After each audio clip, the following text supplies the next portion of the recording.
Buenos días. Bienvenida a la Magíster Sandra Narváez en nuestro segmento En la voz del experto. Esta vez vamos a topar el tema de protección de datos.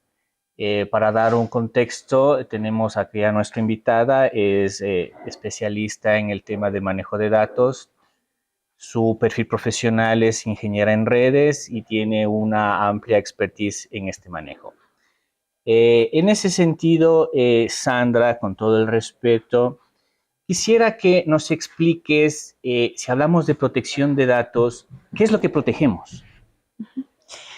Buenos días, querida audiencia. Muy encantada de estar compartiendo en esta oportunidad con la PUSE Sedibar.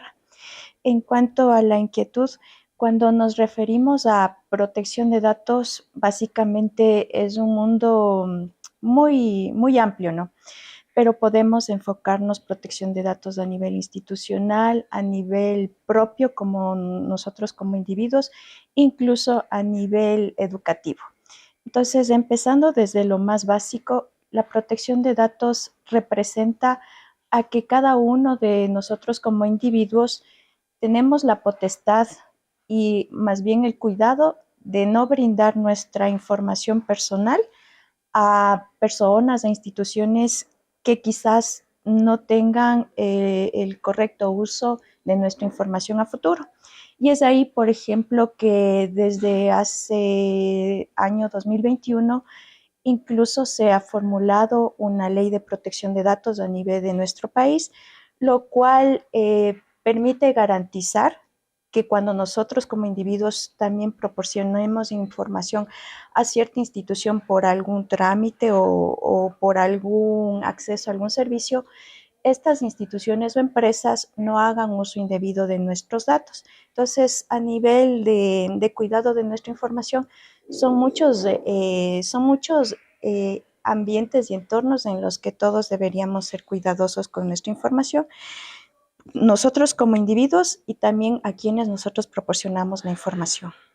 Ya, sí es cierto, las instituciones públicas, más en concreto, ellos enviaron un formulario de descargo de datos, en donde yo aceptaba prácticamente que la información que yo estaba registrando va a ser exclusivamente para el manejo de esa empresa y esa empresa no va a dar a terceros mi información. Prácticamente el manejo sería entre la empresa a la que yo estoy entregando los datos y mi persona. Tú has topado un tema bastante importante, que es la legislación, la regulación y la norma. Si bien es cierto, nosotros como ecuatorianos aquí en Latinoamérica en general, ¿cómo lo miras el tema de a nivel legislación, tomando en cuenta, por ejemplo, la legislación en Europa? ¿Cómo nos sentimos nosotros tan seguros con el tema de la protección de datos? Ya, bueno, en nuestro país se han venido dando importantes pasos. En principio, pues se formula y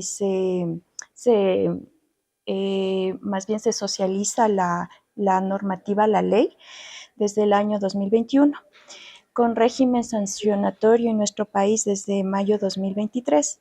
En ese sentido, pues a nivel empresas, ya sean públicas o privadas, se han tomado los respectivos acciones para que la ciudadanía que trabaja con los servicios, ¿no? Ya sea con instituciones públicas o privadas, eh, a nivel de usuario puedan sentirse más seguros y más cómodos. Pero significa también esto para las instituciones y las empresas inversiones, ¿sí? Inversión en tecnología, lo cual en cierta parte sí garantiza nuestra confianza, ¿no? De brindar la información a estas instituciones. Sin embargo, queda mucho por seguir adoptando en nuestra cultura, sobre todo, que seamos más responsables con nuestros datos. Si bien se ha dado estos pasos importantes, pero también debemos ser conscientes de que nosotros también como individuos debemos culturizarnos para poder brindar nuestra información adecuadamente y a las personas que son las correctas. Podríamos poner ahí un ejemplo, ¿no? Generalmente a veces exponemos nuestra información en redes sociales, información que puede ser usada por personas no adecuadas y puedan ocurrir, quién sabe, a nivel principalmente otras ciudades, secuestros, o también esto de querer estas personas inadecuadas extorsionar con información que no deberíamos nosotros como usuarios publicar. Entonces, generalmente lo más cuidadoso también sería para los papitos, cuidar la información que sus hijitos están quizás exponiendo en redes sociales, y además de eso, pues generalizar, ¿no? Que esto debe expandirse a ser una cultura en general. Si bien es cierto, se han dado muchos pasos a nivel legislativo, a nivel empresas, instituciones ya se están tomando las acciones necesarias, pero también a nivel de nosotros como personas, como individuos, a nivel familiar, tomar estas acciones para protegernos también de estas acciones que pueden tomar ahora las personas, los delincuentes que pueden usar también de mala forma nuestra información. Sí, con respecto al tema del manejo de la privacidad, ¿qué es lo que normalmente sucede, ¿no? Y ahí cabe la pregunta, ¿no es cierto? Generalmente recibimos llamadas de empresas de terceros brindándonos servicios, ¿no es cierto? Entonces nos comentan una breve reseña de mi situación económica financiera. Entonces, la pregunta que yo como usuario me digo, oigan, entonces ustedes cómo saben eso? ¿Cómo se maneja ahí la privacidad o quién hace la venta de esta información si se supone que es privada a empresas de terceros para que hagan gestión? Sí, exactamente. Eso ocurría con mayor frecuencia de pronto antes del año 2021 y quizás un poquito en el 2022. Ya esto está siendo menos frecuente desde el régimen sancionatorio a través de la Ley de Protección de Datos en mayo del 2023. Esto se debía a que con anterioridad a la legislación que se dio, empresas estaban haciendo mucho negocio proporcionando los datos de sus usuarios. Entonces, obviamente esto ya no debe ser frecuente, y si continúan este tipo de llamadas hacia nosotros, de instituciones que nosotros recordemos que nunca hemos proporcionado información, debemos sentarnos denuncias en la Defensoría del Pueblo, por ejemplo, y hacernos en conocimiento de que estas cosas ya no están autorizadas en nuestro país. Obviamente, por ejemplo, si nos llama el banco con el que nosotros estamos como usuarios trabajando, obviamente en algún momento nosotros firmamos unos acuerdos de confidencialidad de nuestra información. Ellos podrían llamarnos por algún asunto, sin embargo, no están en derecho de poder solicitarnos nuevos datos. Si en este caso, pues la recomendación sería no trabajar llamadas telefónicamente. Si son cuestiones, por ejemplo, temas bancarios, así nos tome un tiempito, pero más bien acercarnos al banco y certificar que aquella llamada telefónica es realmente por alguna necesidad de actualización de información. En caso contrario, pues nosotros simplemente no deberíamos contestar e ir solucionar algún inconveniente, pues de forma física en las instituciones financieras, quienes son los que más frecuentemente hacen llamadas. Ya. Ujú. Tú mencionaste más bien nos indicaste una alerta sobre los papás con el uso de los pequeños o los menores de edad que lo manejan en las redes sociales, ¿no es cierto? Entonces, ahí esclarezcamos dos escenarios. ¿Cómo existe la fuga de la información? Sí, tenemos del otro lado el delincuente, ¿no es cierto? El delincuente abre una red social, ve el perfil y simplemente el perfil es público, ¿no es cierto? Entonces los datos Exacto. están ahí, el nombre, en dónde vives, tu edad, tu teléfono, en dónde estudias. Perfecto, ahí es fácil identificarlo, ¿no es Ujú. cierto? Pero la otra manera de fuga de la información, la violación de los datos, ¿cómo sería? Hay muchos ejemplos, ¿no? Todos ya tengamos diferentes edades, estamos expuestos a que nuestra información sea vulnerada.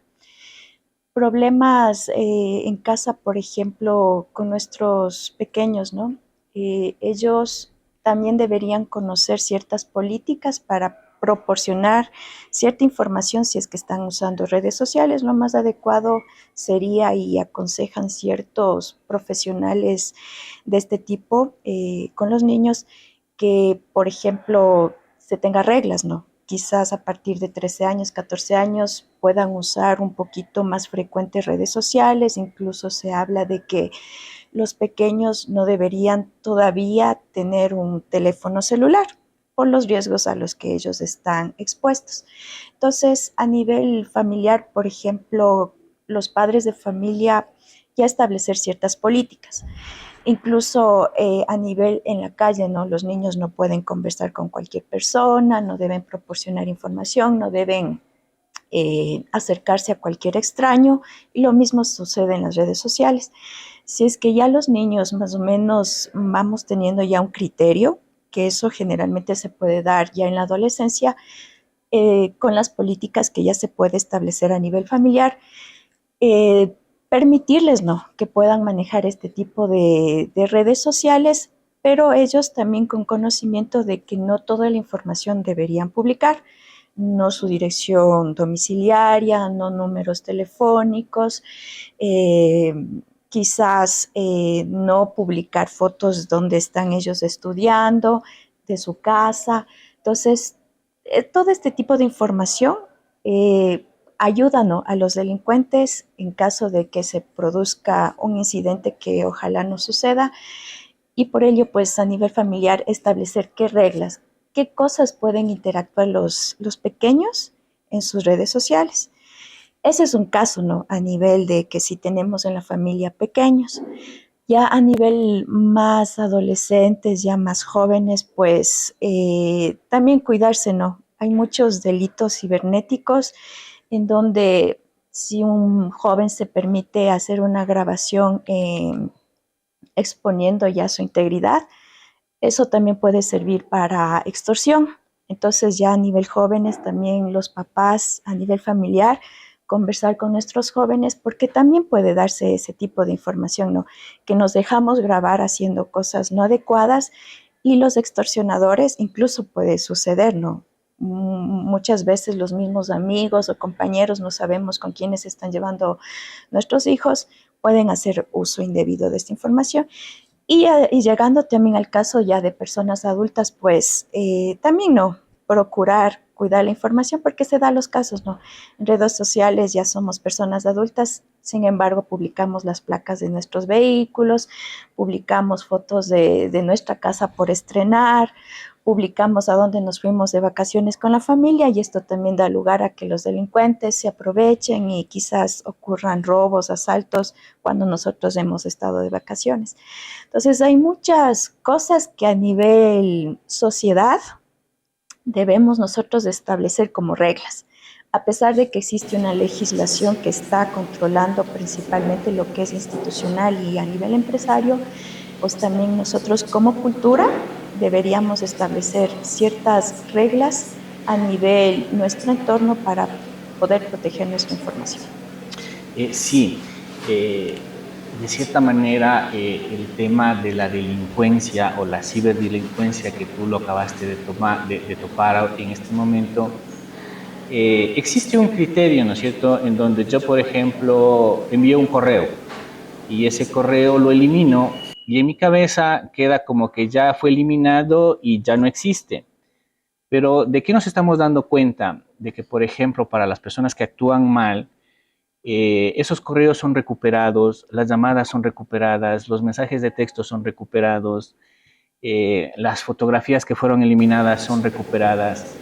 En ese sentido, la protección de datos en un proceso judicial, ¿cómo se manejaría de mejor manera? Siempre lo recomendable sería no. Evitar que de alguna forma nosotros hagamos clic en correos indebidos, ¿sí? Es por ello que también a nivel institucional se debería concientizar a los usuarios en que no se debe hacer clic en cualquier link que nos proporciona. Por ejemplo, suelen decir: te has ganado tantos millones de dólares y para acceder a esta fortuna debes hacer clic en este sitio. Entonces, eso es un tema también de concientización de nuestros usuarios. Sin embargo, puede darse el caso de que nuestro usuario ya hizo clic. Generalmente, estos ataques son muy sofisticados, ¿no? Y es poco frecuente que se generen en nuestro propio país. Este tipo de ataques que se denomina phishing generalmente vienen de potencias fuera, ¿no? Por ejemplo, países como, bueno, no sería correcto nombrarlos, pero vienen de otros países. Y nuestra legislación, incluso la legislación de esos otros países, no tienen alcance cuando los delitos cibernéticos se dan internacionalmente. Entonces, en ese sentido, pues hay muchos casos que han ocurrido, ¿no? Con instituciones igual del país, de nuestro gobierno, en que se ha secuestrado información y lamentablemente, si no se tuvieron las precauciones adecuadas, se han perdido datos o incluso hay empresas, incluso multinacionales en nuestro país, que han tenido que ceder ante las extorsiones.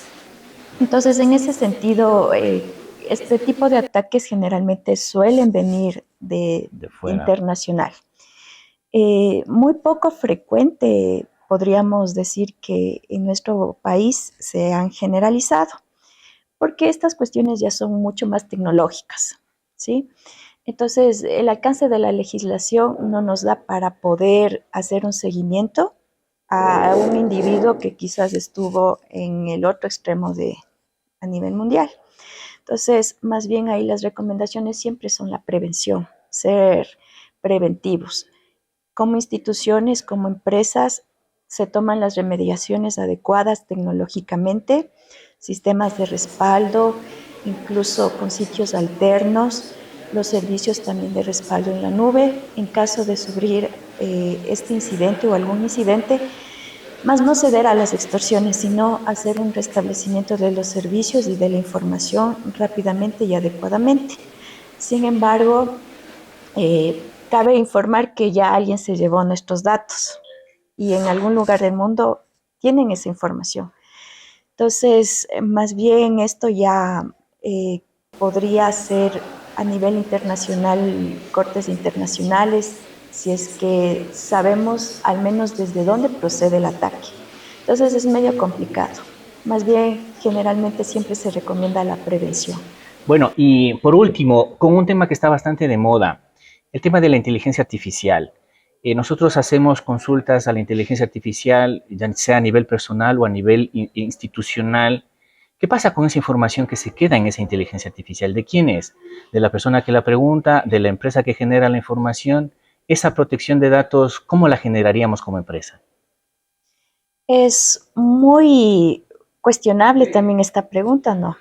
Conforme avance el desarrollo tecnológico y sobre todo la inteligencia artificial, quizás la sociedad más se asusta, porque incluso esta inteligencia artificial, este sistema, esta tecnología se alimenta y se retroalimenta de la información que nosotros en el entorno estamos generando. Entonces hay muchas especulaciones, por ejemplo, que dicen, ¿no? Que la información con la que se está retroalimentando estos sistemas de inteligencia artificial, que algunos ya los podemos tener en casa, se lo están alimentando en las bases de datos y en los servidores de los fabricantes de los sistemas. Entonces, ahí podría ser una cuestionable protección de datos, ¿no? ¿Hasta qué punto los organismos internacionales van a regular a estas empresas que son de capacidad mundial, ¿no? Más bien ahí ONU, Naciones Unidas y otros regímenes internacionales serían los que de alguna forma deberían regular la información que están acumulando en los servidores, estos fabricantes que nos están proporcionando actualmente la inteligencia artificial. Sí, porque por ejemplo la banca, ellos por decisión propia, unánime, dijeron que sus empresas no van a ocupar inteligencia artificial en absolutamente nada de sus negocios, precisamente por el riesgo que generaría de que estas empresas que tienen inteligencia artificial se queden con los datos de la empresa. Sí, exactamente eso sucede y también más bien es la recomendación, ¿no? Siempre nosotros en la parte de seguridad recomendamos a los usuarios porque el mejor mecanismo es la prevención. Entonces, no a nivel hogar, no. hay las especulaciones de que, por ejemplo, estos dispositivos que ahora los vamos teniendo en el hogar se retroalimentan de información y más bien yo creo que si no lo usamos, no, todavía no adquirirlos, no. No necesitamos a veces mucha comodidad en nuestro hogar, sino más bien cuando ya se vaya regulando a nivel internacional con los organismos que tienen la potestad, ir poquito a poquito también conforme las regulaciones vayan, nosotros también ir adoptando estos sistemas. Porque es verdad, no sabemos y tampoco no hay quien regule todavía adecuadamente cómo se va a manejar nuestra información. Porque obviamente estos sistemas trabajan con gestores en la nube y estas nubes pues actualmente son de los fabricantes. Entonces más bien poquito a poquito nosotros como usuarios ir usando la tecnología, percatarnos de que no pongamos datos sensibles ni cometemos datos sensibles y más bien, pues ya cuando se garantice a nivel internacional que se puede dar seguridad, ir utilizando la tecnología adecuadamente. Caso contrario, pues a nivel hogar, yo no le veo todavía muy necesario utilizar estos sistemas. Igual las empresas, por ejemplo, la banca también le ven el riesgo, entonces por eso también ellos adoptan todavía estas medidas hasta que a la postre se pueda de alguna forma garantizar a nivel internacional, a nivel mundial. Listo. Entonces, como conclusiones, podemos decir que uno, la prevención; dos, la educación; y tres, ser cautos en lo que cada uno de nosotros publicamos en las redes sociales como información personal, información familiar, información de dónde estamos trabajando. ¿Para qué? Para que personas que están dedicadas al robo de la información, al mal uso de los datos que nosotros manejamos de forma digital, como ciudadanos podamos protegernos. Agradecemos a la magíster Sandra Narváez, experta en protección de datos, en esta que es tu casona, la Universidad Católica de Ecuador, sede Ibarra, en estos espacios de análisis de actualidad. Muchas gracias.